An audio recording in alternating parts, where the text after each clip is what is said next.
Discipline लेके कैसे आ गए आप लोग, मुझे ये बताओ।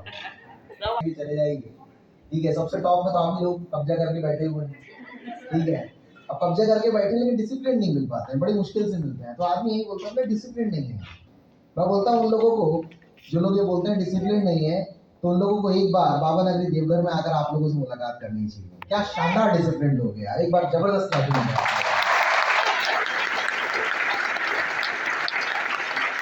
बहुत जबरदस्त, काफी मेहनत है।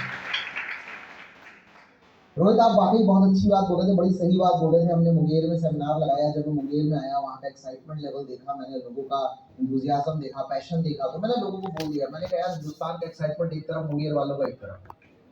लेकिन जब कल भागलपुर के अंदर था तो मैं बोला यार तुम्हारा तो पूरे बिहार में अलग ही रोल काल चल रहा है, अलग ही जलवे। लेकिन यहाँ आने के बाद मुझे ऐसा लगने लग गया है कि हिंदुस्तान में वाकई जो एक मर्द जात नाम की चीज होती है ना, यस सर, उसको आना चाहिए, यहाँ करके देखना चाहिए कि महिलाओं ने कितना जलजला मचा के रखा है। क्या खतरनाक काम किया है। मुझे लगता है कि दिल्ली की सीएम रेखा जी को एक बार यहाँ आना चाहिए, उन्हें देखना चाहिए कि वुमेन एम्पावरमेंट की आपसे बातें कर रहे थे आउटडोर में, असली वुमेन एम्पावरमेंट का काम तो यहाँ हमारी वाली हमारी महिलाओं ने करके रखा है। कितने लोग जो आज पहली बार मुझसे मिल रहे हैं? सब सर। अब तुम यार इतने दिन बाद बुलाओगे तो यही तो हाल होगा, बुलाते नहीं है ये लोग मेरे। मैं तो बैठा रहता हूँ, जब शेड्यूल बन रहा होता तो मैं यही इंतजार कर रहा होता कि भाई बिहार के लिए मेरी डेटें कब बुक होंगी। Hello, yes sir. So first of all let me introduce, मेरा नाम अभिनीत साहू है, मैं एक मैकेनिकल इंजीनियर हूँ। आज से लगभग 11 साल पहले मैंने अपना इंजीनियरिंग क्वालिफिकेशन कंप्लीट किया हुआ है। उम्र से लगता नहीं हो लेकिन किया हुआ है। फिर आज से 15 साल पहले मैं वर्ल्ड के इस बेहतरीन सिस्टम, हिंदुस्तान की बेहतरीन ऑर्गेनाइजेशन डायरेक्ट सेलिंग एमआईएल के साथ मैंने अपना नाता जोड़ा। जब हम डायरेक्ट सेलिंग के प्लेटफॉर्म के अंदर आए थे, वी वाज स्टूडेंट्स, मतलब स्टूडेंट लाइफ का हिस्सा थे हम।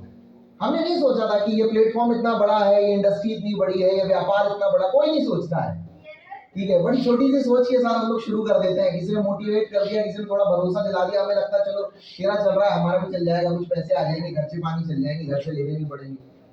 तो छोटी मोटी सोच के साथ हम आ जाते हैं।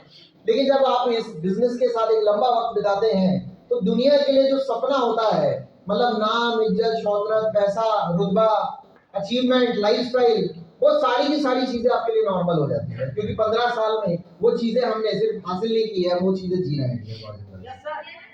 तो क्या आप भी चाहते हो ये चीजें हासिल करना? मैं पीछे वालों से पूछ रहा हूँ, आप चाहते हो? या आगे वालों से पूछ रहा हूँ, आप चाहते हो? तो आपके पास कोई मौका है तो मुझे भी बताओ यार। तो फिर आपको पार्ट बनना चाहिए भाई। लेकिन उसके लिए ना सबसे पहले आपको अपना नजरिया बदलना पड़ेगा। नजरिया बदलने के लिए पहले संगत बदलनी पड़ेगी। रोहित एक बड़ी प्यारी बात बोल रहा था कि लोगों के मन में सवाल होता है, यार क्या वाकई में किसी को सुनने से जिंदगी बदल जाएगी? भाई इसका साउंड कम कीजिएगा, थोड़ा कम कीजिएगा। आ रही है क्लियर आवाज? बस इतना ही रखिएगा, थैंक यू सो मच। तो रोहित बड़ी अच्छी बात बोल रहा था। होता है लोगों के बीच में आने से आपकी जिंदगी बदलती है, लेकिन उसके लिए आपको वाकई सही बोल रहा है रोहित कि वो चीजों को अंदर उतारना पड़ता है। हेलो, क्योंकि जिसकी जैसी संगत होती है आज नहीं तो कल वैसी उसकी रंगत होती है। आपने देखा होगा जब पानी की बूंद तवे पे गिरती है तो भाप बन जाती है। वही पानी की बूंद अगर सुबह के समय में आप किसी पेड़ की पत्तियों के ऊपर देखें तो वो उसका काम करने लग जाती है। और वही पानी की बूंद अगर किसी सीप के अंदर चले जाए तो वो मोती में बदल जाती है। मतलब पूरा का पूरा खेल संगत का है। वो पानी डिसाइड नहीं कर रहा है, वो संगत डिसाइड कर रही है कि वो भाप बन जाएगा, वो ओस बन जाएगा, या वो मोती बनकर किसी के गले में जाएगा और करोड़ों रुपए में बिकेगा। तो पूरा खेल संगत का होता है डियर बॉस।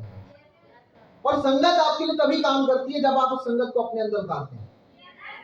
आप हिंदुस्तान के अंदर जाइए, आप बिहार के अंदर हैं, बगल में झारखंड है, सही झारखंड के अंदर है, आप बगल में बिहार है आपके, आप रांची चले जाइए, आप पटना चले जाइए, आप गया चले जाइए, हिंदुस्तान के कोने कोने में आप जब किसी बड़े शहर के अंदर जाएंगे तो आपको बड़े बड़े अस्पताल दिखाई देंगे, बड़े बड़े डॉक्टर दिखाई देंगे जो नजरों का इलाज कर देते हैं। और दुनिया में कोई भी डॉक्टर ऐसा नहीं है जो नजरिए का इलाज करे। और आज की डेट में नजर के चश्मे से ज्यादा नजरिए के चश्मे की जरूरत है। हेलो, क्योंकि हमारा नजरिया बड़ा वीक हो चुका है। हम किसी भी चीज में ना कमियां निकालना पसंद करते हैं। कोई भी चीज जो हमारे सामने आती है, मैं आज 15 साल से इस इंडस्ट्री के साथ जुड़ा हुआ हूँ, पिछले 10 सालों से मैं इवेंट्स लगा रहा हूँ। और इन 10 सालों के अंदर, हेलो, मैंने महसूस की है ये बात, जब मैं लोगों से मिलता हूँ, जब लोगों से बात करता हूँ, उन्हें कुछ समझाने की कोशिश करता हूँ, तो ज्यादातर लोगों का जो नजरिया होता है वो नकारात्मक होता है, निगेटिव चल रहा होता है उनके दिमाग में। ये नहीं हुआ तो, ऐसा नहीं हुआ तो, वैसा नहीं हुआ तो, कर पाएंगे कि नहीं, हो पाएगा कि नहीं, वो चीजें ज्यादातर दिमाग में चल रही होती है। और जब आप कोई चीज के बारे में जानने के पहले ही सोच लेते हो ना कि वो चीज बकवास है, तो फिर वो आपके लिए बकवास ही होती है। हेलो, नहीं पता होता कि पिटारे के अंदर है क्या। वो अलादीन का चिराग भी तब काम करता है जब उसको घिसना पड़ता है, तब अंदर से कुछ निकलता। अभी पहले से ही आदमी सोच ले तो लैंप है, तो आदमी तो बाती डाल के तेल ही डालेगा उसमें, और क्या डालने वाला। हेलो, तो नजरिया बदलने की कोशिश कीजिएगा। मैं अभी जो 35-40 मिनट आपके साथ देने वाला हूँ, उन 35-40 मिनटों में मैं सिर्फ यही कोशिश करूंगा कि मैं आपके नजरिए को बदल सकूं, क्योंकि मैंने अपनी जिंदगी में जो बदलाव हासिल किया वो सिर्फ और सिर्फ नजरिया बदल के हासिल किया। बड़ी प्यारी बात बोली है किसी ने कि सोच को बदलो, सितारे बदल जाते हैं, नजर को बदलो, नजारे बदल जाते हैं, कश्तियां बदलने से आज तक कोई पार नहीं लगा है, एक बार अपनी दिशा बदल के देखो, किनारे अपने आप बदल जाते हैं। अगर आपको बदलने हैं अगर अपने हालात, तो सबसे पहले अपनी सोच और अपनी दिशा को बदलने की कोशिश कीजिए, अपने नजरिए को बदलने की कोशिश कीजिए। डियर बॉयज एंड गर्ल्स, मैं रोहित को देखता हूँ, बहुत इंस्पायर होता हूँ। आखिर रोहित यार, तुम्हारे जैसे लोगों से मिलने के बाद अंदर से मोटिवेशन आ जाता है। कई बार लोग बोलते हैं इतना मोटिवेशन लाते कहाँ से, मैं बोलता हूँ रोहित जैसे लोगों से मिलकर लाता हूँ। मैं रोहित से मिलता हूँ, वही कल हम सोनू मेहरा के साथ थे, दीपक के साथ थे, भाई वाकई में देखता हूँ यार, एक ठेले से कार तक का सफर आसान नहीं होता है। पूरी जिंदगी में आदमी सपना भी नहीं देख पा रहा है ऐसा। वो तो यही सोच रहा है कि आज मेरे ठेले में अगर 50 का सामान है तो कल 500 का आ जाए, इसके ऊपर वो नहीं सोच पा रहा है अगर मैं आज पूरी दिहाड़ी लगाने के बाद दिन भर में 200-500 कमा के ले जा रहा हूँ तो कल चलो 1000 आ जाएगा, उसके ऊपर वो सोच ही नहीं पा रहा। आपने तो बहुत कुछ हासिल कर लिया, लेकिन क्या कर रहे लोगों का नजरिया निगेटिव। आदमी इतना निगेटिव सोचता है कि वो बोलता है जो भी आता है डायरेक्ट सेलिंग में तो यही बोलता है मैं बड़े गरीब परिवार से था, मेरे पास कुछ नहीं था, मैं ठेला चला रहा था, मेरे को एक मौका मिला, उसके बाद मैं यहाँ आ गया। सर ये काम है ऐसे ही लोगों के लिए जिनके पास कोई काम नहीं, जिनको कोई मौके नहीं मिल पाते। तो मैं ऐसे लोगों से बोलता हूँ मेरे से मिलो आके। I am not such kind of. मैं एक ऐसे परिवार से हूँ कि मेरे पास इस व्यापार में आने के पहले भी अपनी बाइक हुआ करती थी, पिताजी जलवाजी की स्कूल। इस व्यापार में आने के पहले से मेरे पास अपना एक बढ़िया घर हुआ करता था, आज भी मैं उसी घर में रहता हूँ, पिताजी ने बनवाया था। इस व्यापार में आने के पहले भी हर होली, दिवाली, दशहरा के अंदर या कोई भाई घर में त्योहार हो, कभी मन हो जाए जिद कर लो घर में तो कपड़े दिलवा दिया करते थे। कोई ब्रांड नहीं लगा होता था, लेकिन वहां पे जो सबसे बढ़िया मिलता था वो दिलवा दिया करते थे। बढ़िया चल रही थी जिंदगी, घर से पॉकेट मनी मिल जाता था, प्राइवेट स्कूल में पढ़ाई हुई, प्राइवेट कॉलेजेस के अंदर पढ़ाई हुई, और कभी ऐसा नहीं हुआ कि मास्टर ने ये बोल दिया कि अभी तुम्हारी फीस जमा नहीं है, चलो बाहर जाओ पहले फीस लेकर के आना। पिताजी सरकारी नौकरी में थे ना, अभी रिटायर हुए 2 साल पहले। हेलो, और घर में हम 2 ही भाई बहन थे, छोटा घर सुखी परिवार, होता है नहीं होता। तो चल रही थी जिंदगी बढ़िया। बचपन से हमने ज्यादा गरीबी वरीबी का मुंह देखा नहीं था यार। वो बचपन में देखा होगा जब भाई मध्य प्रदेश सरकार ने कोई खास नियम नहीं लेकर के आया थे, कोई नया पे कमीशन नहीं लेकर आई थी, सैलरी कम हुआ करती थी उस जमाने में, शायद देखा होगा। बचपन के दिन तो याद नहीं है, लेकिन जब से थोड़ा होश संभाला, जब 5-7 साल 8 साल के हुए तो उसके बाद तो नहीं देखे हमने। हमारे लिए तो गरीबी का मतलब ये हुआ करता था कि हमको जो पसंद आ रही है वो चॉकलेट नहीं दिलवा रहे हैं। हमारा तो गरीबी का ये मतलब हुआ था कि जब 10वीं कक्षा के अंदर मुझे बाइक दिलाने के लिए तो मैं बोला पापा पल्सर लेनी है यार, ये कौन सी दिलवा रहे हो आप। हमें पता ही नहीं था एक्चुअल गरीबी क्या होती है। हेलो, और मन में एक ही सपना था जब मैट्रिक कंप्लीट किया, सरकारी नौकरी करनी, सबके मन में होती है। हेलो, और भाई काजल की कोठी में रहेंगे तो पितारे तो हो ही जाएंगे, संगत का सर तो डालेगी। अब पिताजी खुद सरकारी नौकरी के अंदर थे। भाई आप कभी कहीं किसी तहसील कार्यालय गए होंगे, कहीं कलेक्टर ऑफिस गए होंगे किसी भी काम से, तो वहां पे आप जब चपरासी से मिलते हो तो वो एक ही बात बोलता, फलाने वाले बाबूजी से मिलो, वो लेखपाल बाबू बैठे होंगे, वो देखेंगे आपका काम। मेरे पिताजी उसी पोजीशन के अंदर थे, लेखपाल बाबू थे, सीनियर अकाउंटेंट रहकर रिटायर हुए, तहसील कार्यालय से शुरू किया था, कलेक्टर ऑफिस के अंदर थे। तो जब भी मैं उनसे मिलने जाता था तो मेरे मन में एक चीज आती थी, यार ये जो दफ्तर है ना सरकारी, इसका सबसे बड़ा अफसर बनना है। किसी ने बताया यूपीएससी क्वालीफाई करना पड़ता है, तो मैट्रिक के बाद अपना सपना बन गया कि मेरे को आगे जाके यूपीएससी क्वालीफाई करना है। मैं किताब लेकर के आया, मेरे को पता भी नहीं था कि ग्रेजुएशन के बाद फॉर्म बनता है। हाँ, मैं चालू तैयारी अपनी, कोई भी पूछे, लोग बातें करते थे मैं क्रिकेटर बनूंगा, मैं ये बनूंगा, मैं वो बनूंगा। उस जमाने में सोशल मीडिया तो था नहीं, रील का जमाना था नहीं, लोगों ने इतना कुछ देखा नहीं होता था। तो किसी भी जब पूछता था कोई कि तुम आगे जाके क्या बनोगे, तो लोग अपने अपने तरीके से बताते हो, मैं बैंक में जाऊंगा, मैं फलाना बनूंगा। मेरे एक ही जवाब, मैं यूपीएससी करूंगा। कुछ गिनती के एक दो ही जब लोग ऐसी बातें करते थे। हेलो, अब जब मैंने प्लस टू कंप्लीट किया, तो प्लस टू कंप्लीट करने के बाद पिताजी ने बड़ी प्यारी बात समझाई, शायद ही आपका परिवार आपको समझाए, नहीं समझाते परिवार वाले।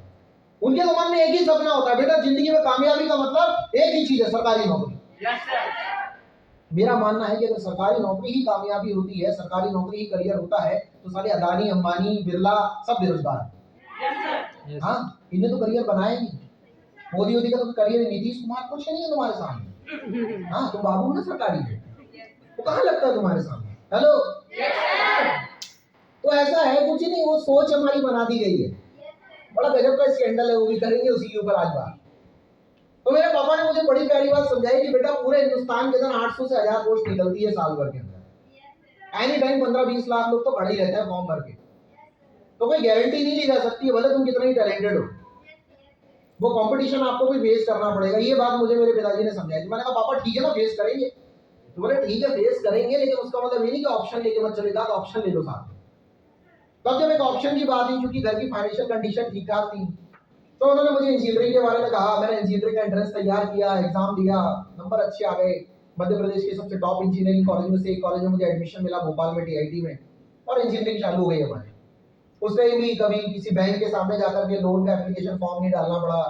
स्कॉलरशिप का फॉर्म तो जीवन में पात्रता ही नहीं थी, अपने डालना क्या है, पात्रता ही नहीं थी। क्रिमिनल सीमा से ऊपर ही सैलरी होती थी पिताजी की। तो ऐसा कुछ हुआ नहीं, चल रही थी जिंदगी बढ़िया।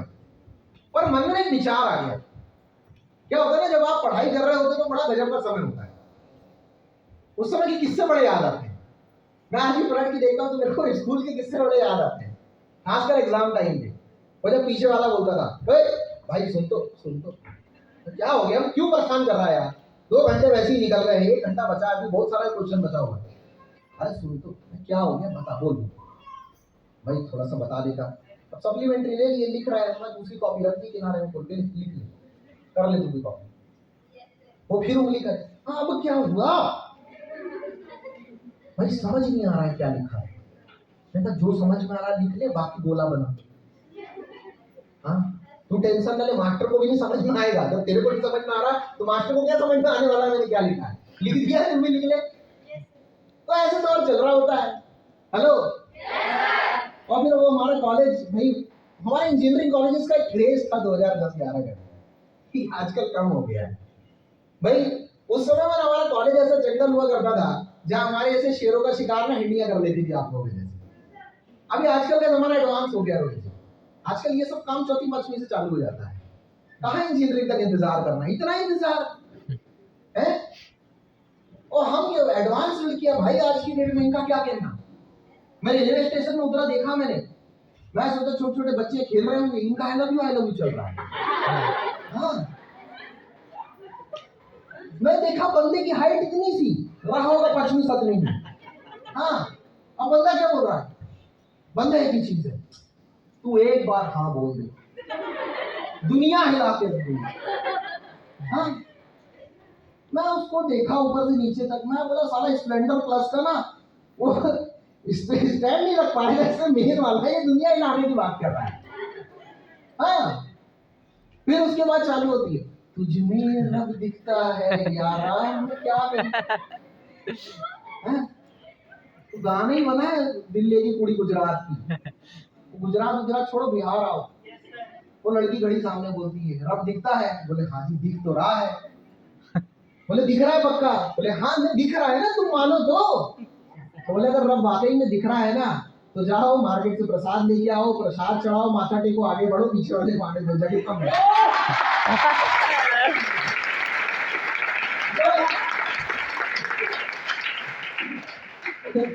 नगरी के अंदर भी भाई साहब सोमवार में तुम्हारी भीड़ होती है, बाकी तो यहाँ लगी रहती है। तो ऐसा आलम चलता था। अब ऐसा नहीं है कि ये सब दुनिया से आप अकेले भाई इसमें अटैच हो, हम भी इसी दुनिया का हिस्सा थे। लेकिन अचानक मन में एक विचार आ गया, जिंदगी बदलने के लिए बड़े बड़े कोटि शास्त्र नहीं पढ़ने पड़ते, जरूरी नहीं है कि आप किसी बहुत बड़े व्यक्ति से मिलो, बहुत बड़ी संगत में। कभी कभी जिंदगी में बहुत बड़ा बदलाव एक छोटे से विचार से आ जाता है। मन में एक विचार आ गया कि यार कब तक घर से पैसे लेने के। 17 साढ़े 17 की उम्र थी। 2-3 तारीख आता था घर में फोन लगा कर कि पापा वो पेमेंट भेज देते, क्योंकि कमरे का किराया देना होता था, मेस का खर्चा देना होता था, कुछ पर्सनल खर्चे होते थे, एक्सपेंसेस होते थे, वो लगाने होते थे। कॉलेज की फीस तो पापा ने पहले दे दी होती थी। तो ये वाला आलम होता था। तो ऐसा लगता था यार कब तक ले लेंगे, क्योंकि इतना तो अच्छे से पता था कि पिताजी इतना कमाते थे उस टाइम पे। उस समय ये 6वां 7वां 8वां वेतन आयोग आया नहीं था, तो सैलरी लिमिटेड थी। और जितना वो कमाते थे उसका 80% हिस्सा, 80% हिस्सा खाली मेरे भोपाल में रहने खाने और कॉलेज के लिए लगता था। ये वाला आलम होता था। तो मुझे पता था कि बहुत लंबा पैसा वो मुझे दे देते हैं। तो अंदर से एक आवाज आई कि यार कब तक लेने के यार, अगर थोड़ा सा कुछ पैसा अपन खुद कमा ले तो कम से कम घर से नहीं मांगने पड़ेंगे, कुछ मदद ही हो जाएगी। ये बात मन में आ गई अचानक। तो वो दिमाग में ना बार बार वो चीज घूम रही थी। अब वो चीज जब घूम रही थी तो काम ढूंढना शुरू किया भोपाल के अंदर। ढेर सारे काम मिले, काम की कमी नहीं है मार्केट के अंदर। मतलब मैं वो जब कोई बोलता है ना कि सर काम नहीं मिल पाता है, मैं बोलता हूँ यार तुम्हारे जैसे लोगों से ना पूरा हिंदुस्तान भरा पड़ा है जो एक ही बात बोलते हैं, काम नहीं मिल पा रहा, काम नहीं मिल पा रहा। भाई साहब काम की कमी नहीं है ना हिंदुस्तान में ना दुनिया में। समस्या ये है सबसे बड़ी आज के युवा वर्ग के अंदर। पुराने जमाने में किसी ने नहीं बोला कि हमको काम नहीं मिल रहा, उस जमाने में सराहा होगा वाकई काम कम। लेकिन आज के जमाने में आप किसी से भी पूछो, खासकर पढ़े लिखों से, काम नहीं मिल रहा है। इनको काम पता है रोहित क्यों नहीं मिलता है? क्योंकि ऐसा काम ढूंढ रहा है जिसमें काम ना करना पड़े, पैसे बराबर। और ऐसा काम मार्केट में अवेलेबल नहीं है। और ऐसी किसी स्कीम में चक्कर फंसते हैं तो फिर अपना तो अपना बाप दाताओं का पैसा भी निपटा के जाते हैं। हेलो, तो मैं तो ऐसे लोगों में से था नहीं भाई। मैं साफ साफ आपसे बोलूंगा भाई, मैंने ढूंढे काम, मुझे मिले। पर प्रॉब्लम ये थी कि पढ़ाई डिस्टर्ब हो रही थी, कॉलेज छोड़ के करना पड़ता था। और मैं कॉलेज ड्रॉप नहीं करना चाहता था। उस समय पढ़ाई को लेकर के भयंकर एकदम बिल्कुल दिमाग में बैठा हुआ था कि नहीं पढ़ाई करनी है बराबर। होता है ना क्लास में जो टॉप 5 टाइप के बंदे होते हैं, वो पढ़ंदा टाइप के होते हैं, ठीक है, वो सीरियस टाइप के होते हैं। तो हम भी वैसे ही थे।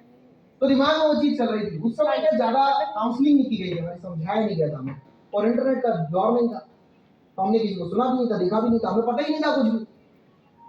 तो दिमाग में ये चीज आई कि कोई ऐसा काम मिले जो पढ़ाई भी डिस्टर्ब ना करे और काम हो जाए। तो मुझे इंट्रोड्यूस कराया गया डायरेक्ट सेलिंग के साथ में। तो जब डायरेक्ट सेलिंग के बारे में मुझे जानकारी दी गई तो मुझे बड़ा अच्छा लगा ये काम।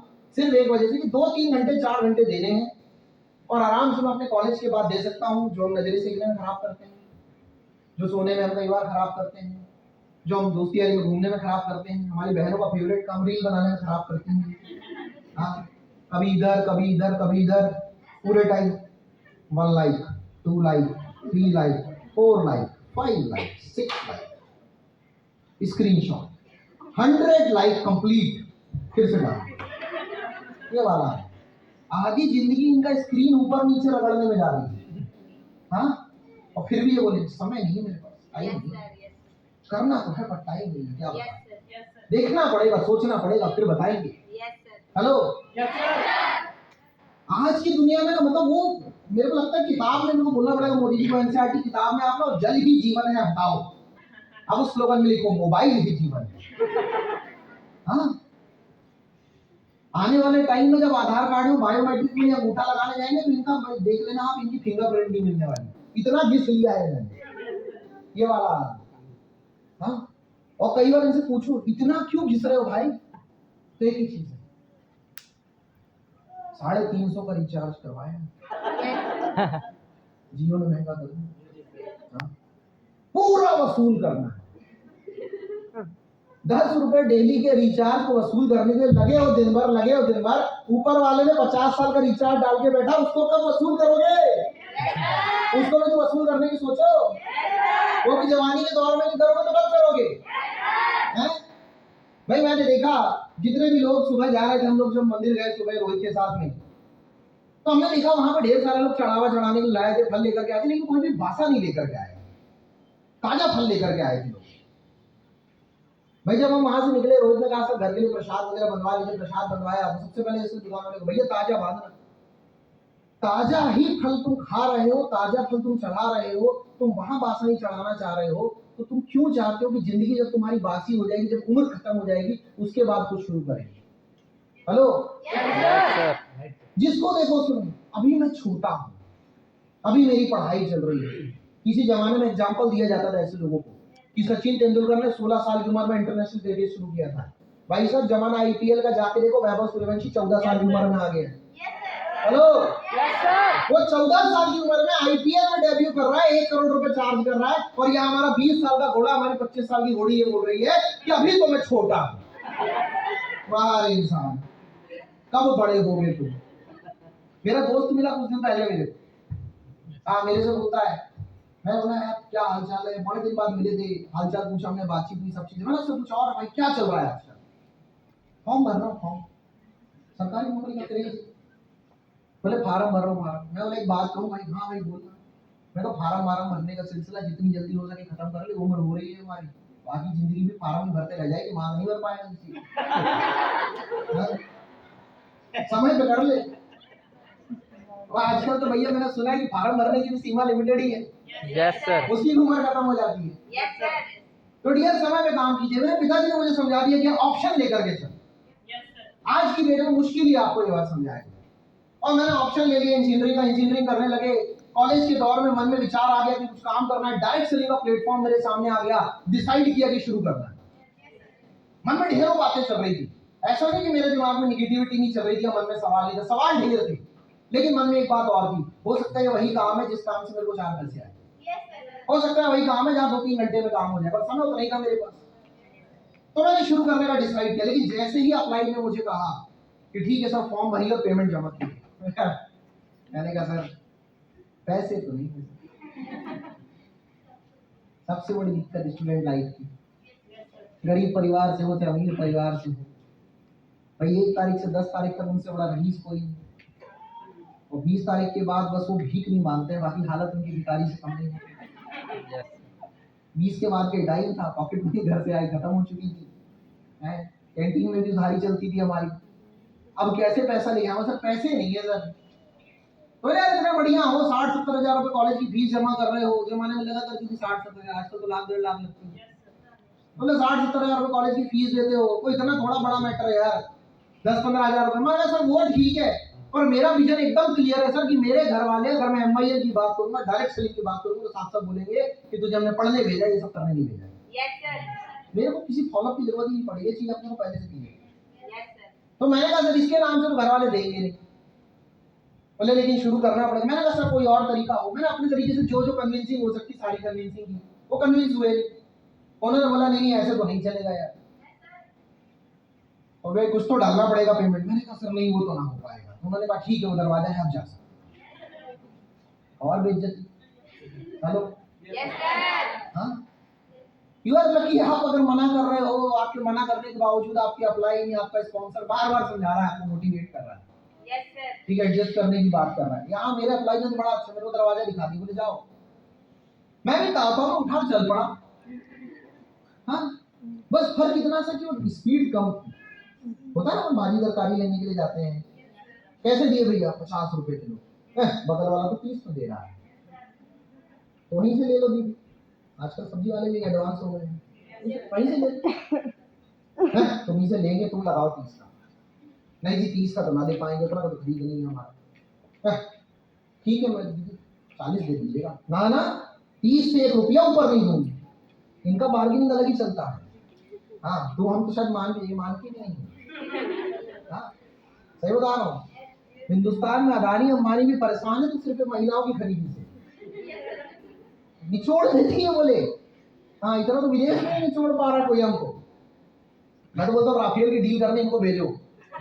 मोदी साहब को नहीं, मोदी साहब को बताएंगे हम, अरे मोदी साहब हजारों करोड़ तुम फालतू खर्च करते हो, 100-125 करोड़ में निपटा देंगे, इनको भेजो। अब ये लगे बोलने बोला नहीं हो पाएगा जी। हाँ ठीक है डरे रहो, नहीं चल पड़े। इनको अच्छे से पता होता पीछे से आवाज आएगी, ठीक है दीदी 35 में ले जाओ। हाँ जी ठीक है 30 में ही ले जाओ। दरवाजा आ गया, आवाज आई नहीं मेरे को, और टेंशन। बेरोजगार आदमी का ईगो बहुत बड़ा होता है, मेरा ईगो भी बहुत बड़ा था। ऊपर से इंजीनियरिंग कर रहा था, पिताजी सरकारी नौकरी वाले, तो फूल के गुब्बा हो ही जाता है आदमी, टसन में आ जाता है आजकल। हाँ बात थोड़ा सा ठीक ठाक हो तो आजकल के लड़कों का टसन ही अलग होता है भाई साहब, महिलाओं का भी कम नहीं होता, आप भी कम नहीं है। ठीक है ऐसा मत सोचिएगा कि मैं सिर्फ अपने बारे में बात कर रहा हूँ। तो वहां तक पहुंचे, फिर मन में अचानक विचार आया, हमने उठा आकर के ईगो बाहर उड़े दिया, बाहर फेंका और चल पड़े वापस। हम बोले नहीं सर शुरू तो करना है। जिंदगी में ना एक बात ध्यान रखो, 3 लोगों को ना कभी ईगो नहीं दिखाना चाहिए। पहला भिखारी, ईगो दिखाएगा बेचारा भूखा मर जाएगा, भीख ना मिल पाएगी उसको। कितना ही लोग समझा ले तू हट्टा कट्टा है, तू तो जवान है, तू फलाना है, तू कुछ काम कर ले, तू आगे बढ़ जा, ये कर जा, वो फिर भी अभी जग जाता है, तभी मिलती भीख उसको। दूसरा राजनेता, आदमी को नीतीश कुमार से सीखना चाहिए। एनडीए हो चाहे यूपी हो, अपने को तो बराबर पावर में रहने का, कोई फर्क नहीं पड़ता कौन क्या बोल रहा है। हाँ, बनना है तो मोदी से सीखो। हाँ, मेरे को क्या पता, मेरे को तो लग रहा था अभी कुछ दिन पहले कि रात में 9 बजे आए और एक ही बात बोले, भाइयों और बहनों, आज रात्रि मध्य रात्रि से हिंदुस्तान की सीमाएं बढ़ाई जाती हैं और बगल वाला देश अंदर ले लिया गया। हाँ, ये वाला आलम है, क्योंकि जब वो ज्यादा 400 पार कर रहे थे, बेचारे 200-250 में सिमट गए। उनको भी ये चीज समझ में आ गई कि नहीं, ईगो नहीं दिखाने का। और तीसरा होता है बेरोजगार व्यक्ति, यानी कि आप लोग और जमाने का मैं। हेलो, इनको ईगो नहीं दिखाना चाहिए, तो काम नहीं मिल पाता है। और यकीन मानो, ईगो तो उस प्याली का भी टूटता है, उस मिट्टी की कुल्हड़ का भी टूटता है, जिसे लोग लबों से लगाने के बाद चाय की चुस्की लेकर मिट्टी में मिला देते हैं। मैं इनको वहां देखा, मैं अंदर आया, मैंने हमारी से डिस्कशन किया, सारी बातें हुई हमारी। मैंने कहा सर वहीं से कटवा लीजिएगा, एक्स्ट्रा ले लीजिएगा, फलाना निकालना ये वो। उन्होंने कहा यार देख, दुनिया में ऐसा कोई खेत नहीं है जिसमें बिना बीजे फसल निकल आए, बीजना तो पड़ेगा। पता नहीं अंदर से आवाज आई, मैंने एक चीज बोली, सर आप टेंशन ना लो, जेब में गांधी नहीं है, दिल में आंधी है, शुरू तो मैं करके बताऊंगा। जब आप मान लेते हो तो आप हार जाते हो, लेकिन आप जब ठान लेते हो तो आपको जीतने से कोई नहीं रोक सकता। मैं ठान लिया मुझे शुरू करना है।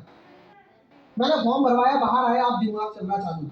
मैंने पापा को फोन लगाया, पापा जी सेमेस्टर एग्जाम आने वाले हैं। हाँ बेटा, तू बोल ना क्या हो गया। मेरा फॉर्म भरना है। 1300 रुपए का फॉर्म था, मैंने 3000 रुपए मांगे। हाँ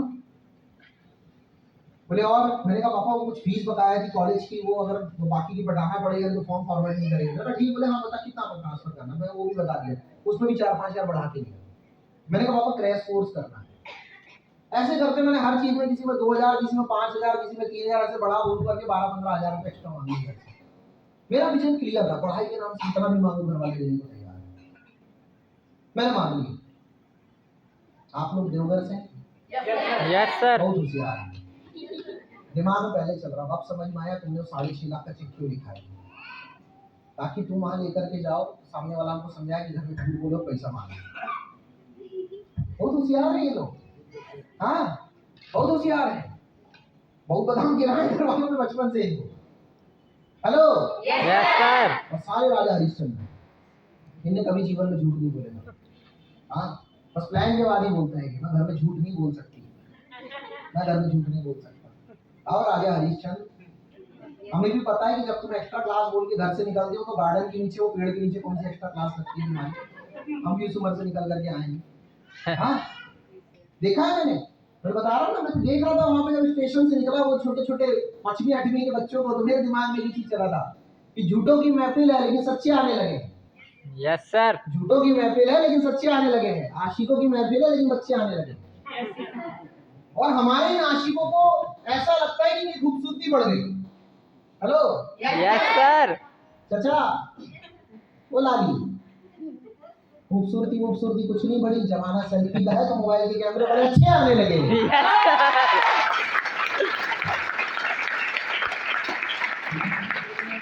I have decided कि मुझे शुरू करना है। घर वाले पढ़ाई के अलावा किसी नाम से पैसे देते नहीं, और यकीन मानो उस समय शुरू नहीं किया होता अगर झूठ बोल करके, तो क्या आज आप लोग मुझे सुनने के लिए पैसे खर्च करके यहाँ आए होते? मुझे पता था कि उस दिन के लिया हुआ डिसीजन, एक की हुई शुरुआत आज मुझे यहाँ तक पहुँचाएगी, इसलिए मैंने शुरुआत की थी। Yes sir. गांजा पीने के घर से पैसे नहीं मांगे थे। गांजा पीने के लिए पैसे नहीं मांगे थे, मोबाइल खरीदने के लिए पैसे नहीं मांगे थे, दोस्ती यारी में घूमने के लिए पैसे नहीं मांगे थे, टेम्पटेशन में टॉप एंड टाउन जाकर के पिज्जा और बर्गर खरीदने के लिए पैसे नहीं मांगे थे। हेलो, दुनिया के गैर वाजिब कामों के लिए हम घर से पैसे मांगते हैं और सारे झूठ बोलते हैं। और मैंने ऐसा कुछ नहीं किया। मैंने किया था क्योंकि मुझे एक ऑप्शन चाहिए था, पिताजी ने समझाया था कि एक ऑप्शन लेकर के चलो। पता था कि बेहतर से बेहतर कॉलेज से आज की डेट में आप कोई भी ग्रेजुएशन कर लीजिए, उसके बावजूद भी मार्केट में 20-25 हजार रुपए की नौकरी मिलने की कोई गारंटी नहीं। कि जिस कदर डीएपी यूरिया डाल करके एक छोटे से एरिया के अंदर, एक छोटी से खेत के अंदर बहुत सारी फसलें निकाली जाती हैं। आप किसी भी मेट्रो सिटी के अंदर जाइए, इवन आप किसी शहर के अंदर चले जाइए, वहां कुछ इसी तरीके से विद्यार्थी उगाए जाते हैं। कुछ 1,000 पोस्ट निकल रही है, कुछ 10,000 पोस्ट निकल रही है, करोड़ों की संख्या में निकल करके आ रहे हैं लोग। सरकारी आंकड़ा बोलता है हर साल 1 करोड़ लोग ग्रेजुएट होते हैं। हेलो, हिंदुस्तान के अंदर मैं क्या साला टोटल ओवरऑल तो जॉब ही 2 करोड़ होती है किसी भी भाई कंट्री के अंदर, 2 करोड़ 2% होती है किसी भी कंट्री के अंदर जितनी आबादी है। उस हिसाब से तो साला 3 करोड़ से ऊपर नौकरियां मिल ही नहीं सकती, तुम तो पहले से सरकारी में जाएंगे कहाँ। हेलो, शुरुआत कर दी मैंने, मुझे लगा बड़ा आसान सा काम है, जैसे मैंने शुरू किया वैसे लोग शुरू करेंगे। अब जिसके भी पास जाओ तो सामने वाला पहले ही बोलता है हमको तो पहले से पता है। हाँ, तुम खुद तो जुड़े, हमको क्यों जोड़ने आ गए? पैसे नहीं है हमारे पास, और कई तो इतने एडवांस मिल जाते थे, वो बोलते थे कि तू इसको छोड़, हमारे पास इससे अच्छी कंपनी है। तो 4 कंपनी का प्लान में समझाने लग जाएंगे, अब टेंशन चलेगा कैसे। हेलो, मैं अपलाइन के पास गया, मैंने कहा सर ऐसे तो नहीं चलेगा। आपने कहा 2 आएंगे, 4 आएंगे, 8 आएंगे, 16 आएंगे, 32 आएंगे, 6 महीने हो गए, पैसे आ नहीं रहे और ऊपर से लग रहे हैं, ऐसे कैसे चल पाएगा। मैं तो सोच रहा साल भर बाद खाता खोल करके देखूंगा तो पता चलेगा कि 78 लाख रुपए का स्टेटमेंट हो गया बैंक में।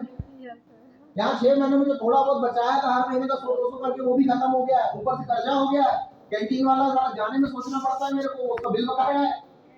हेलो, अपना ये बड़ी प्यारी बात बोली, सीखना पड़ता है। दुनिया का कोई भी काम हो, माँ के पेट से कोई सीख के नहीं आता। 7.5 अरब की आबादी है पूरी दुनिया के अंदर। इन 7.5 अरब के अंदर कोई एक शख्स ये बोल दे कि उसने बिना सीखे साइकिल चलाई, उसने बिना सीखे, बिना माँ बाप की सिखाए चलना सीख गया, और इनमें कोई एक व्यक्ति ये बोल दे कि बिना गिरे मैंने साइकिल चला ली। हेलो, भाई साहब एक बार तो डूबना ही पड़ता है, उसके बाद तो तैराकी आती है। हेलो, मुझे मेरी अपलाइन ने ये बात समझाई कि अगर सीखने तैयार हो अभी तो हेलीकॉप्टर भी उड़ाया जा सकता है, नहीं तो लोग साइकिल भी नहीं चला पाते। मैंने कहा ठीक है सर, मैं सीखने तैयार हूँ, मुझे सिखाइए क्या सीखना है। बोले कुछ नहीं, लोगों के सवालों के जवाब सीखते हैं, लोगों से बात करनी सीखनी है। मैंने कहा ये भी सीखना पड़ता है। बोले यही तो सीखना पड़ता है। हाँ, मैं कहा सर मेरे को तो लगा कि मैंने जो पढ़ाई की है, जो सीखा वो काम आएगा, लेकिन आज मुझे ये बात रियलाइज होती है कि 5वीं 6वीं में पढ़ा था मैंने a + b का whole square = a² + b² + 2ab। करूं क्या इसका, लगाऊं कहाँ? हाँ, 32 की उम्र हो गई मेरी, समझ नहीं आ रहा कहाँ लगाऊं इसको मैं। Hello, sin theta / cos theta = tan theta 11th में पढ़ा था हमने मैथ साइंस में। लगाऊं कहाँ उसको? 90% एजुकेशन हमारी ऐसी है जो डेली लाइफ में कभी यूज ही नहीं होती, और लगे हैं बिल्कुल डूब डूब के। हाँ, मैं देखा, और आजकल इसमें तो महिलाएं ज्यादा आगे हैं, बहनें हमारी ये तो डूब के लगी हुई है। यहाँ बैठे हुए बगल में एक लड़की बैठती थी साला एग्जाम सेंटर के अंदर, मैं देख रहा हूँ एक सप्लीमेंट्री 2 3 4 5 6। मैं बोला इतना तो सवाल नहीं आया था बेटा क्वेश्चन में जितना तुमने सप्लीमेंट्री ले ली। हाँ, लगे हैं दे उल्टी करके दे लिखने में लगे हुए, और अंतिम में मिलेगा क्या? एक रिजल्ट, एक डिग्री। क्या वैल्यू है मार्केट में इसकी?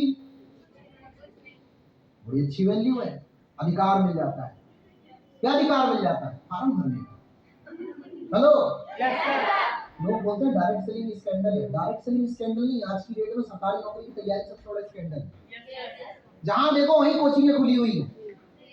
हेलो, लोगों ने सेलिब्रिटी बना दिया वहां के टीचर्स को। एक जमाना था क्रिकेटर्स की जो है रील्स वायरल होती थी, एक्टर्स की रील वायरल होती थी। आजकल देखो मैंने कोचिंग में टीचर्स की रील वायरल होती है, ये वाला आलम होता है। और फिर आके सिखाएंगे समझाएंगे आपको, जिंदगी अगर बनानी है तो सिवाय सरकारी नौकरी नहीं कुछ नहीं। हेलो, और व्यक्ति लगा है फिर उसके बाद कहीं कर्जा लेगा, कहीं जेवर बेचेगा, कहीं कुछ करेगा। मैं ये नहीं बोलता कि ये चीज गलत है, सरकारी नौकरी की तैयारी बुरी चीज है, लेकिन एक बार अपना एकेडमिक क्वालिफिकेशन थोड़ा सा चेक कर लिया करो। हेलो, पढ़े हो ना? 8वीं 10वीं तो पढ़े होगे। एक सवाल करता हूँ मैं आप सब लोगों से, जितने स्टूडेंट की डिग्री यहाँ मुझे दिखाई दे रही है, आप में से कितने लोग हैं जो अपने क्लास के टॉप 5 में आते हैं? कितने लोग हैं जो क्लास के टॉप 5 में आते हैं? 1 2 3 4 5 6, बस मोटा मोटा दो चार हाथ में उठा रहे, चारों पकड़ लेते 10। इस 200 लोगों की भीड़ में 5% लोग हैं। हेलो, अभी किसी को यही नहीं समझ में आ रहा कि मैंने 5% कैसे निकाला। इनको सरकारी नौकरी करनी है, हाँ, उनको परसेंटेज निकालना नहीं आता, एसएससी की तैयारी करनी, फुल फॉर्म नहीं पता होगा। हेलो, अब अपनी क्लास के शीर्ष 5 विद्यार्थियों में नहीं आ पा रहे हो, हिंदुस्तान के अंदर कुछ 800,000 पोस्ट निकल रही, 15 लाख लोग तैयारी कर रहे हैं, उनके बीच में आना है। आपको कोई बेवकूफ बना नहीं रहा है, आप बेवकूफ हैं। हेलो, और फिर लगे तैयारी कर करके, तो लगे तैयारी कर करके, साल 2 साल 3 साल 5 साल 8 साल 10 साल तैयारी चल रही है। हाँ, और गलती से इनमें से कोई निकल करके आ जाए, कोई मेरी बहन जाकर के भाई टीचर से बोले, सर थोड़ा समझिए ना सर, 3 साल हो गया है सर, हो नहीं पा रहा है सर, समझ नहीं आ रहा क्या करें। टीचर बोले, बेटा तू टेंशन ना, तू 5 साल तैयारी और कर, उसको देख, उसका 8वें अटेम्प्ट में हुआ था। हेलो, हाँ, तू करेगी, तेरे से होगा, तू फोड़ेगी। इतना तो मोटिवेट हम नहीं करेंगे जितना वो करते हैं। हाँ, हम तो फालतू बदनाम है, डायरेक्ट सलीम वाले मोटिवेट करते हैं, हम क्या करेंगे, वो करता है ज्यादा भाई। और इतना समझाने के बाद लास्ट में बेटा तुम्हारी फीस बची थी, जाओ जमा करके आते। हाँ, फिर घर में फोन लगाएंगे, बात करेंगे, घर वाले बोलेंगे एजुकेशन लोन भी चल रहा है, कर्जे भी लिए हुए थे, घर ऑलरेडी मॉर्गेज है, उसकी ईएमआई अलग जा रही है, जेवर पहले ही बेच दिए, ठीक है लाते हैं लाला जी से ब्याज पे। हेलो, और लगे उसके बावजूद भी, और पता है इनको, अंदर से इनको पता है होना वाला है नहीं हमारा। हेलो भाई साहब, मिलिए 8-8 10-10 साल लोग तैयारी करते हैं, 10 साल के बाद आलम ये है कि डिप्रेशन की गोलियां खा रहे हैं। हाँ, साइकेट्रिस्ट से मिलना पड़ जाता है उनको कई बार, इतना मेंटली सिक हो जाते हैं। आपको नहीं पता, न्यूज़पेपर नहीं पढ़ते हो कि पटना के अंदर, कोटा के अंदर कितने लोग हैं जो 12वीं कक्षा या कॉलेज के अंदर पढ़ाई करते करते सुसाइड मार लेते हैं। लगे हैं, लेकिन फिर भी हम उसी तैयारी में बर्बाद कर लिया हमने अपने आप। हेलो, और पूरी तरह से सेंट्रल गवर्नमेंट, स्टेट गवर्नमेंट तो इन्वॉल्व हुई बैठी है इसमें। एक साधारण सी बात है, आज अगर आप ग्रेजुएट हो जाते हो, 12 कंप्लीट कर लेते हो, 10 कंप्लीट कर लेते हो, और अगर आपकी नौकरी नहीं लगती है, तो आप क्या करोगे, आप जाकर सरकारी अधिकारी के पास जाकर, सरकारी अफसर के पास नहीं, उस नेता के पास जाकर खड़े हो जाओगे और उसके सामने आंदोलन करोगे कि हमको रोजगार दो। तो क्या किया जाए, एक ही काम की जाए, तो तैयारी में लगाया जाए, काहे की सरकारी नौकरी। फिर आंकड़े जारी करते हैं, भारत सरकार ने एक आंकड़ा जारी किया, हिंदुस्तान के अंदर हमारी सरकार ने बेरोजगारी कम कर दी। मैंने गूगल मारा, मैं देखा वाकई बेरोजगारी कम हुई। हेलो, क्या बेरोजगारी कम हो गई। मैंने कहा चलो लगे हाथ एक आंकड़ा और निकाल लेते हैं कि रोजगार कितने बढ़े। डाला मैंने गूगल में, पता चला रोजगार बढ़े ही नहीं। लेकिन ये कैसा है यार, गूगल खराब तो नहीं हो गया, बेरोजगारी कम हो गई है, रोजगार बढ़े नहीं है। कौन है ये लोग जो बेचारे पैसा कमा नहीं पा रहे हैं और अपने आप को बेरोजगार भी नहीं मानते। अंदर जाके डीपली सर्च किया तो पता चला ये वो लोग हैं जो सरकारी नौकरी की तैयारी कर रहे हैं, लगी नहीं है इनकी, पर ये अपने आप को बेरोजगार भी नहीं मानते। हेलो, लगे हुए हैं 2-2 साल 5-5 साल 10-10 साल, अपने लाइफ के गोल्डन ईयर्स आपने बर्बाद कर दिए। मैं ऐसे लोगों में से नहीं बनना चाहता था पॉलिटिशियन। मुझे जब मौका मिला तो मैंने एक स्टार्टअप लिया। I was an engineering student, first year में था उस टाइम में, 18 की उम्र नहीं थी मेरी, फॉर्म भरने का अधिकार नहीं था मुझे, फिर भी उसके बावजूद मैंने शुरू किया। पैन कार्ड नहीं था मेरे पास जमाने में, अपना बैंक खाता नहीं था, आजकल तो जनरल खाते खुल जाते हैं। उस जमाने में मैंने शुरुआत कर दी और शुरू कर दिया, चालू कर दिया था, सीखना शुरू किया, लोगों को समझाना शुरू किया, लोग आने लगे, कुछ मना करते थे, कुछ हाँ बोलते थे। हिंदुस्तान में हर कोई निगेटिव नहीं है, हर कोई मना नहीं करता है। अगर आप उस व्यक्ति के साथ बैठ करके उसे उसका करियर क्लियर कर दो, डिफाइन कर दो, उसे प्रॉफिट समझा दो तो बराबर आता है। और सिंपल सी चीज समझानी है, आज की दुनिया में एजुकेशन के बगैर किसका चलने वाला है, दुनिया में हेल्थ के बगैर किसका चलने वाला है। गए वो जमाने जब आदमी को बीपी थायराइड शुगर कुछ नहीं होता था, आज की डेट में इंडिया के अंदर आंकड़े बोलते हैं कि 12 से 15% लोग प्री डायबिटिक है, चेकअप नहीं करवाए हैं, डायबिटीज है उनको।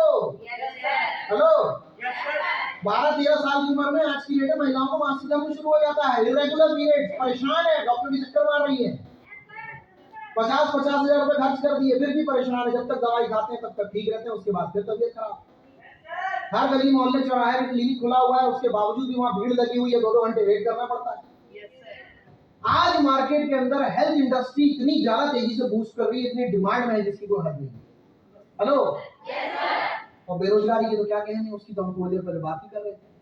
Yes sir. हेलो, नहीं होता तो इतने लोग फार्म थोड़ी भर रहे हो, नहीं होता तो इतने दीवाने थोड़ी होते। जब तक हिंदुस्तान के अंदर लोगों को हेल्थ की डिमांड है, जब तक एजुकेशन की डिमांड है, जब तक लोग रोजगार चाह रहे हैं, हिंदुस्तान के अंदर डायरेक्ट सेलिंग में एमवाईएल सबसे ज्यादा तहलका मचाने वाली, क्योंकि तीनों चीजों का कॉम्बिनेशन है डीएल वर्ल्ड में। लोगों को समझाना शुरू किया, लोगों ने कहा 2 आए बताना, 4 आए बताना, 8 आए बताना, 2 4 8 10 20 25 50 नहीं, आज पलट कर देखते हैं तो लगभग 50,000 लोगों का ग्रुप लेकर आपसे बात कर रहे हैं। लोगों ने कहा था यार बड़ी बड़ी बातें करने वाले बहुत आए, 2 4 6 महीने के बाद तुम दिखाई नहीं दोगे। आज 2 4 6 महीने नहीं, बल्कि इस इंडस्ट्री के अंदर 15 साल हो गए मुझे, 15 साल, 15 years I have completed with this industry. Hello, लोगों ने मुझसे कहा था 2000 है तो बताना, 4000 है तो बताना। जब मैंने अपना फाइनल कंप्लीट किया 2013 के अंदर, when I was completed my mechanical engineering, लोग कैंपस प्लेसमेंट के अंदर जा रहे थे, लोग वैकेंसी के लिए जा रहे थे, लोग फॉर्म भर रहे थे, लोग इस इंतजार में थे कि कोई कंपनी उन्हें जॉब ऑफर करे।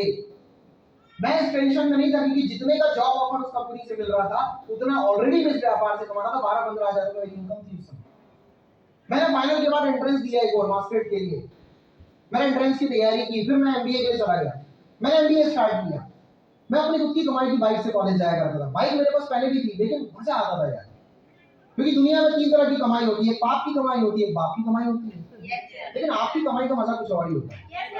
वो अपनी कमाई की थी। मैंने 1 साल एमबीए किया, फिर ड्रॉप कर दिया। I have not completed my MBA, मैं एमबीए ड्रॉप आउट। जब मैंने एमबीए ड्रॉप किया तो मेरे दोस्त मुझे समझाने आए, बोले यार अभी ड्रॉप मत कर, तू पागल हो गया है। मैं कहा तुझे अभी पता चला है, मेरे को तो 5 साल हो गए। हेलो, दुनिया में आप कौन सी डिग्री लेते हो, कौन सी डिग्री नहीं, लेकिन अगर कामयाब होना तो एक डिग्री अपने लिए ले लो, पागलपन की डिग्री, वो सबसे पहले लेनी पड़ती है। मैं कहा नहीं, मेरे को तो पहले से ही पागल हूं मैं, 5 साल हो गया मेरे को, और तू उस पागलपन का नतीजा जानता है। बोले यार मेरे को तो वो नहीं पता, लेकिन ये पता है कि अगर तू डिग्री कंप्लीट कर लेगा तो आज मार्केट में तो 30-35 हजार की नौकरी कम से कम मिल जाएगी। मैं कहा 30-35 हजार की नौकरी, कॉलेज में टीचर बनूंगा ज्यादा से ज्यादा, उससे ज्यादा कुछ मिलेगा? बोले नहीं यार बहुत होता है। मैं कहा उतना तेरा भाई अभी कमा रहा है, तू टेंशन मत ले, ऐसे एमबीए स्टूडेंट मैं ऑलरेडी उतना कमा रहा था। मैंने ड्रॉप किया। जब मैंने फुल टाइम करना चालू किया, जब मैंने बैटिंग जब से चालू की, मैं कहा यार ये किसी की नौकरी को कुछ नहीं रखा, अपन भी धोनी बनते हैं थोड़ा। जब आगे निकले अगले 1 साल के अंदर 10.5 लाख की फोर्ड इको स्पोर्ट थी मेरे यहाँ पे। हेलो, उस बीच में घर में मेडिकल इमरजेंसी भी आई, पापा जी को प्रॉब्लम हुई, हार्ट पेशेंट बने मेरे पापा, हार्ट अटैक आया उनको। जब किसी के घर में इस तरह की मिसहैपनिंग होती है या इस तरह की कोई प्रॉब्लम होती है ना, मेडिकल प्रॉब्लम, तो सबसे पहले वो दुनिया भर में रिश्तेदारों को फोन लगाता है पैसे का इंतजाम करने के लिए। मैंने भी फोन किए थे, लेकिन पैसे का इंतजाम करने के लिए नहीं किए। सबने फोन उठाए मेरे, क्योंकि पैसे नहीं मांग रहा था। मैंने जब इलाज करवाया, डॉक्टर ने मुझसे कहा बेटा ध्यान रखिएगा, पहला तो ठीक है निकल गया, यहाँ पर हमने इलाज करा लिया, लेकिन दूसरा तीसरा अटैक आता है ना, बचने की पॉसिबिलिटी कम होती है। इन्हें कोई टेंशन नहीं होनी चाहिए। आज आप कहीं भी चले जाइए, किसी भी पेरेंट से मिलिए, किसी भी गार्जियन को मिलिए, उनकी जिंदगी में एक ही बात का टेंशन है कि उनका लड़का या उनकी लड़की कमाऊ खुद कब बनेगा। मैंने कहा टेंशन ना लो सर, ये टेंशन मेरे पिताजी को कभी नहीं होने वाली। सरकार ने 2022 में पिताजी को रिटायर किया 62 साल की उम्र में, लेकिन अपन ने अपनी तरफ से 2017 में रिटायर कर दिया था। 2017 में इस व्यापार से 1 लाख रुपए महीना कमाता था।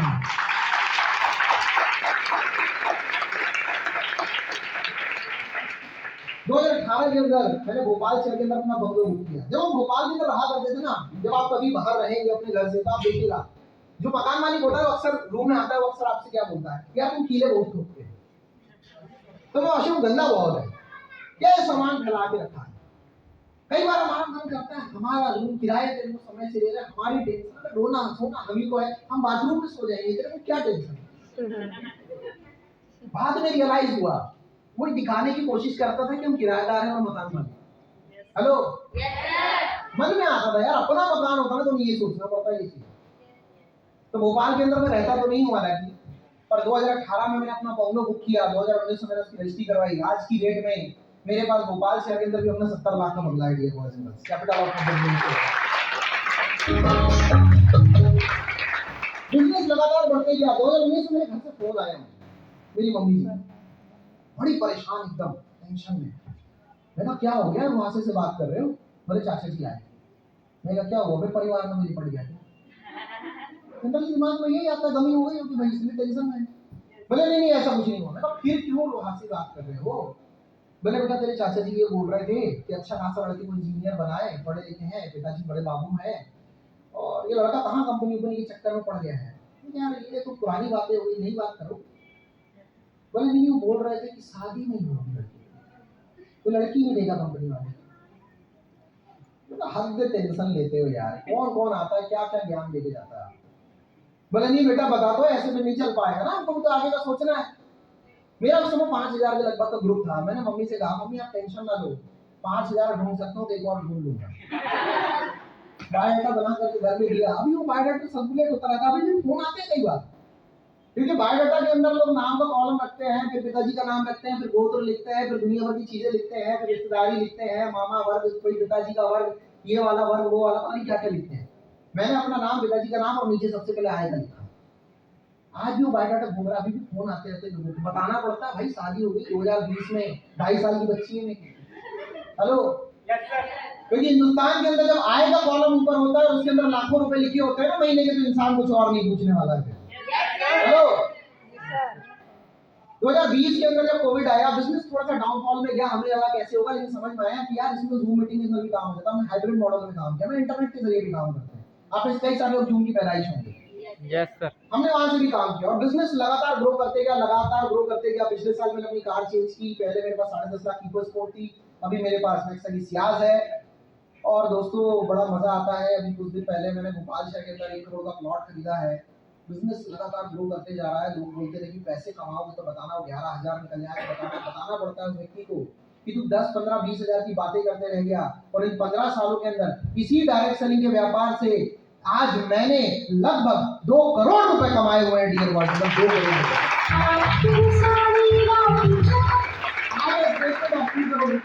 From this industry. और लोग बोलते हैं फिक्स आना चाहिए, फिक्स।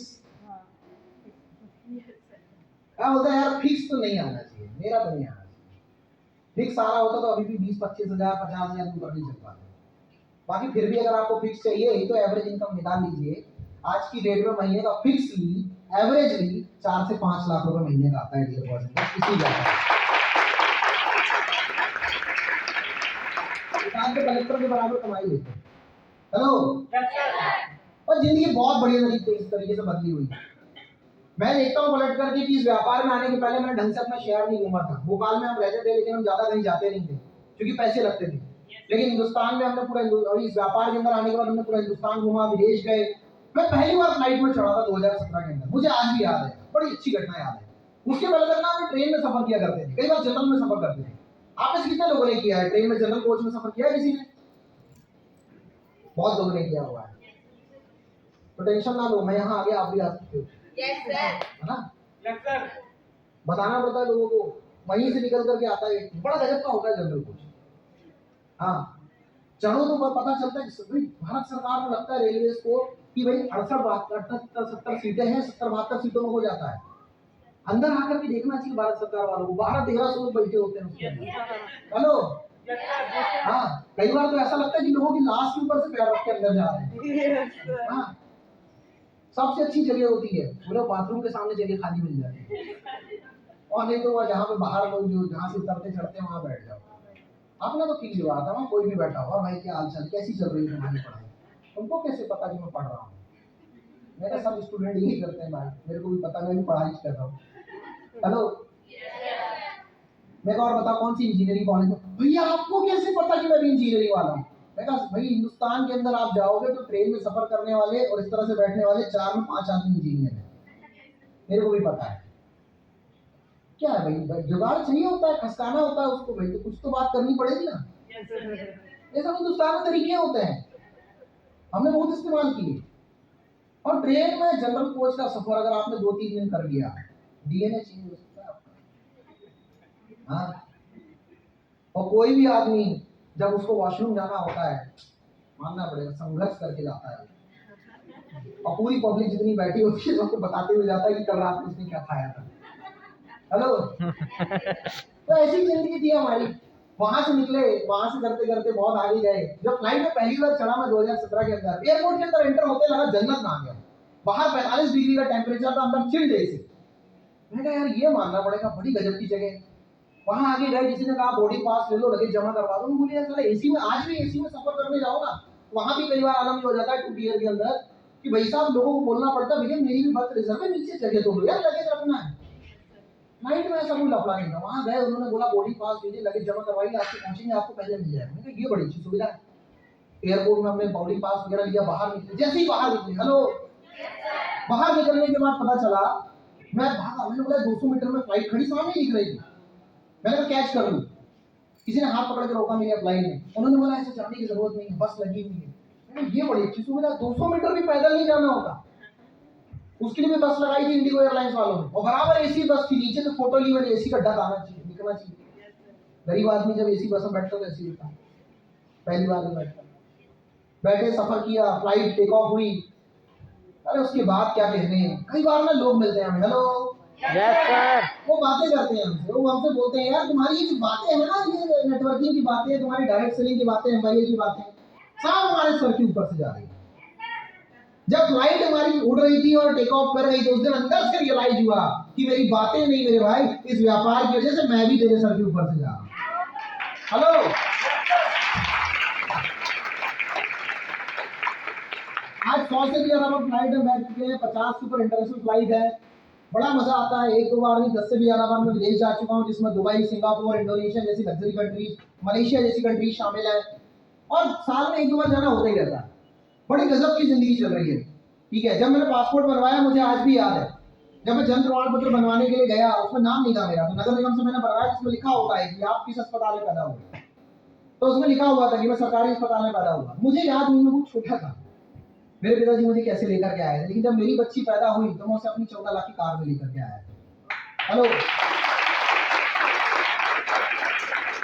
जिंदगी में लिए हुए एक डिसीजन ने मेरी अकेले की जिंदगी बदली नहीं है, पूरी जिंदगी, मेरे पूरे परिवार की जिंदगी बदली। हेलो, आज भी मेरे परिवार को नहीं पता कि मैं करता क्या हूँ। हेलो, मेरी मम्मी से कोई पूछता है ना, तुम्हारा लड़का करता क्या है, पापा से कोई पूछता लड़का करता क्या है, तो मम्मी पापा एक ही काम, मोबाइल उठाते हैं, गूगल में नाम डालते हैं, सामने रख देते हैं, ये करता है। हाँ, इतना फेमस है लड़का। हाँ, लोगों का नाम उनके गली मोहल्ले के आगे नहीं बढ़ पा रहा है। Hello, you can search my name in Google, आप गूगल में मेरा नाम डालिए, अगर मेरा नाम निकल के ना आ जाए तो आपके पैसे मैं वापस कर दूंगा। Hello, this is the power of direct selling. इस बिजनेस में, इस इंडस्ट्री ने ये ताकत दी है कि आज यहाँ तक हमें पहुंचा दिया। सिर्फ पैसा नहीं कमाया, ये नाम कमाया। तो क्या आप भी चाहते हो उस तरह की जिंदगी जीना? क्या आप भी अपनी लाइफ को लाइफस्टाइल बनाना चाहते हो? क्या उसी स्टैंडर्ड में पड़े रहना चाहते हो? नहीं सर, फार्म भरने की तैयारी करें। मैंने अपनी लाइफ की गोल्डन ईयर्स खराब नहीं किए वहां। मैं नहीं चाहता था कि मैं उस उम्र तक इंतजार करूं कि फार्म ही भरने की उम्र में मांग भरने की निकल जाए। हेलो, एक सही समय में एक डिसीजन लिया, अपनी लाइफ का गोल्डन टाइम, जो एक एनर्जेटिक टाइम था, वो मैंने लगाया, और आज मैं पलट कर देखता हूँ इस एज के अंदर मैं यहाँ तक पहुँच गया। हेलो, चाहते हो आप यहाँ पहुँचना? क्या करना पड़ेगा उसके लिए? मेहनत परीक्षा वाला भी करता है। हेलो, यस सर, मजदूर भी करता है, कर ले मेहनत, विश्वास करना पड़ेगा और डिसीजन लेना पड़ेगा। हेलो, एक प्लेटफॉर्म पकड़ना पड़ेगा, एक सही जरिया पकड़ना पड़ेगा। जब तक आप एक सही जरिए को नहीं पकड़ोगे, जब तक आप एक प्लेटफॉर्म का हिस्सा नहीं बनोगे, तब तक आप कुछ भी नहीं कर पाओगे। If I was an engineer, अगर मैं इंजीनियर ही होता तो आज मैं यहाँ नहीं पहुंच पाता। अगर मैं सिंपली अपनी लाइफ जी रहा होता, नौकरी की तैयारी कर रहा होता, तो भी मैं यहाँ नहीं पहुंच पाता। लेकिन मैंने आज से 15 साल पहले डिसीजन लिया, इसलिए मैं यहाँ पहुंचा। हेलो, आपने शायद वो कहानी सुनी होगी, जब एक व्यक्ति विदेश घूमने के लिए गया अपने परिवार के साथ, घूमते घूमते घूमते अचानक थक गया, ढूंढ रहा था कोई इंडियन रेस्टोरेंट मिल जाए, मिल नहीं रहा था उसे। पर पेट की भूख बड़ी गजब की चीज होती है, लोगों को मर्डर करने में मजबूर कर देती है, दुनिया के 2 नंबर के काम करने में मजबूर कर देती है, बड़ी गजब की होती है पेट की आग। हेलो, उन्हें भी भूख लगाई, समझ नहीं आ रहा करें क्या, ढूंढते ढूंढते ढूंढते गए, जब कोई रेस्टोरेंट नहीं मिला तो उन्होंने बोला जो रेस्टोरेंट मिल रहा है सामने उसी में चलो। इटालियन रेस्टोरेंट पहुंच गए। जैसे ही रेस्टोरेंट के अंदर पहुंचे, रेस्टोरेंट में उन्होंने कहा कि यार कुछ खाने के लिए हमारे लिए ले आइए। बोले हमारे यहाँ की सबसे बढ़िया डिश है, आज की स्पेशल डिश, वो लेकर के आते हैं। बोले हाँ जी ले आओ। क्या है? Frog dish. मेढक, जैसे आप सोच रहे हो वैसे ही उनके मन में विचार है। और मरते क्या ना करते, भूख लगी हुई। Yes sir. उन्होंने कहा यार ठीक है ले आओ जो भी हो, थोड़ा बहुत खाएंगे फिर जाएंगे ढूंढेंगे दूसरा रेस्टोरेंट। वो लेकर के आया, जैसे ही एक बाइट खाई उन्होंने, मजा आ गया, एक और लाओ, एक और लाओ, 8-10 प्लेट फेल गए वो। Hello, yes sir. रेस्टोरेंट में जो भाई वेटर है उनके पास है, आपने थैंक यू, क्या गजब की डिश बनाई थी, कैसे बनाई थी आपने? हेलो, बोले इंसान की जैसे बनाई थी। इंसान की जैसे बनाई थी, ये कैसा है इंसान की जैसे? बोले देखिए मैं वेटर हूँ, मेरा काम सर्व करने का है, आप जाओ शेफ से पूछो, रसोइये से पूछो, वो बताएगा। हेलो, रसोइये के पास गए, उसको बोले बहुत बढ़िया डिश बनाई थी आपने, मजा आ गया हमें खाने के बाद, हमने इतनी शानदार डिश, इतना टेस्ट आज तक अनुभव नहीं किया, हमने बहुत चिकन मटन खाया भाई, ऐसा तो नहीं मिला यार टेस्ट, गजब का टेस्ट। उन्हें बोला कि बिल्कुल बहुत बढ़िया टेस्ट था और ये हमारे यहाँ की स्पेशल डिश है। बोले कैसे बनाई आपने? बोले इंसान की जैसे। वो भी बोल रहा था इंसान की जैसे, आप भी बोल रहे हैं इंसान की जैसे, क्या लफड़ा क्या है ये इंसान की जैसे? रेसिपी बताओ, रेसिपी। दोस्तों ने रेसिपी बताई। मेंढक एक ऐसा जीव है जो सिर्फ बरसात में बाहर आता है क्योंकि वो अपने टेम्परेचर को कंट्रोल नहीं कर पाता, और बदलते टेम्परेचर के साथ ऑटोमेटिकली उसका टेम्परेचर चेंज होता है। 6वीं 8वीं में आपने जीव विज्ञान में पढ़ा होगा, साइंस में पढ़ा होगा। हेलो, बाकी साधारण तौर में तो आप बरसात में देखते ही होंगे। हेलो, तो मेंढक ऐसा है कि मुझे अगर उसको पकाने की सोचे और उसको अगर हम भाई उबलते हुए पानी में डालें तो वो छलांग मार के बाहर आ जाता है, क्योंकि वो पानी में भी रह सकता है, साला वो बाहर भी रह सकता है। बोले फिर, तो बोले मेंढक के साथ एक सिंपल सा काम करते हैं कि हम उसे ना ठंडे पानी में डाल दें, नॉर्मल पानी में, उसे बड़ा मजा आता है, वो तैरना शुरू करता है, इसी में मजा आ रहा है, इसी में मजा आ रहा है। बोले फिर, बोले उसके बाद हम उस पतीले को उठा करके गैस पे रख देते हैं और नीचे से हल्की से आंच देना शुरू करते हैं। बोले फिर, बोले हल्का हल्का पानी गर्म होना चालू होता है, जैसे जैसे पानी गर्म होता है भाई मेंढक और तेजी से तैरना शुरू करता है, वो अपने टेम्परेचर को और राइज करना चालू कर देता है, बढ़ाना चालू कर देता है। बोले फिर बोले हम आंच बढ़ाते जाते हैं, मेंढक रफ्तार बढ़ाते जाता है, इसी में मजा आ रहा है, इसी में मजा आ रहा है, और कुछ समय के बाद वो पानी उबलने लग जाता है। बोले फिर पानी के साथ मेंढक भी उबलने लग जाता है। फिर वो देखता है मजा नहीं आ रहा है, वो सोचता है छलांग मारूं, लेकिन जब वो छलांग मारने की सोच रहा होता है, टांगे गल चुकी हैं, मेंढक पक चुका है, डिश लग चुकी है, और आपने बाइट लेकर बोल दिया मजा आ गया यार, मजा आ गया। रेसिपी तो समझ में आ गई, इंसान की जैसा क्या था? बोले बिल्कुल इंसान जैसा है जी। बोले कैसे? Please elaborate. हेलो, सबने देखिए प्लीज इलेबोरेट। बोले भैया आजकल का जमाना ऐसा है कि जब बच्चा 8वीं 10वीं में पहुंच रहा है ना, उसके बाद एडवांस हो जा रहा है, फिर उसका चालू हो जा रहा है I love you, I love you too, सोना, जान, बाब, अदरक मिर्चा लहसुन भी लिख दे। हाँ? ये वाला आलम है। अब इनके पास पहुंच गया हम में से कोई समझाने के लिए कि भैया केजरीवाल जी जब थे उन्होंने तब बोल दिया, मोदी साहब जमाने से बोलते आ रहे हैं कि आप अगर 6 कक्षा में भी पहुंच गए तो आप साथ में एंटरप्रेन्योर की ट्रेनिंग करो, साथ में कुछ पार्ट टाइम करो। बच्चा बोलता है नहीं अभी मैं 8वीं कक्षा में पहुंचा हूँ, अभी अभी मेरी सेटिंग हुई है, मेरे को इसी में मजा आ रहा है। हाँ? परिवार वालों को थोड़ी पता है कि तुमने तो दिलाए थे टैबलेट, तुमने मोबाइल दिलाए थे क्लास लगाने के लिए, वेदांत ज्वाइन कराए थे तुमने, इनका तो अलग ही क्लास चल रहा होता है। हेलो, हाँ, ये वाला आलम होता है, ये नहीं आते। 8-10 ऐसे ही निकल गया, 11-12 में आ गए, फिर समझाने आया कोई, इनको अलग चस्के लगे होते हैं, दोस्ती यारी चस्के लगे होते हैं, मतलब बाहर निकले होते हैं, कुछ लोगों ने गाड़ी चलाना सीख ली होती है, ये साला प्लेटिना को भी हायाबुसा जैसे चलाते हैं। हेलो, हाँ, मार्केट पुलिस वालों को बोलना पड़ जाता है, एक्स्ट्रा चालान काटने लगे पड़ जाते हैं। हेलो, इनको समझाने आया, वो तो अपना उसमें हायाबुसा में इसी में मजा आ रहा है, इसी में मजा आ रहा है। ऐसे करते करते +2 निकल गया, कॉलेज पहुंच गए, अब कॉलेज पहुंचे फिर समझाया किसी ने MIL, पर अभी नए नए कॉलेज पहुंचे, कॉलेज का समय बड़ा गजब का होता है। हमारे भाई पहुंचते हैं कॉलेज के बाहर, सामने होता है टपरा जिसमें लगती है कश,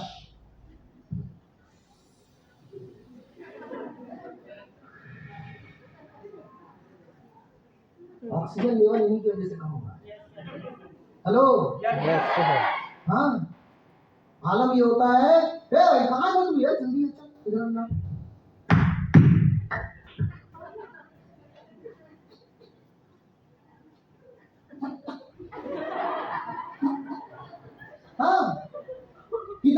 पकड़ा लो इनको। पर एक ही चीज, हमको इसी में मजा आ रहा है। कुछ को नई नई गुंडाइशी सूझती है, रॉड लेके घूम रहे होते हैं कॉलेज के बाहर। हाँ, जरा जरा से लड़के भैया आजकल तो मैंने देखा है। हाँ, 2 लपड़ मारो तो वहां जाके गिरेगा। पर आराम ये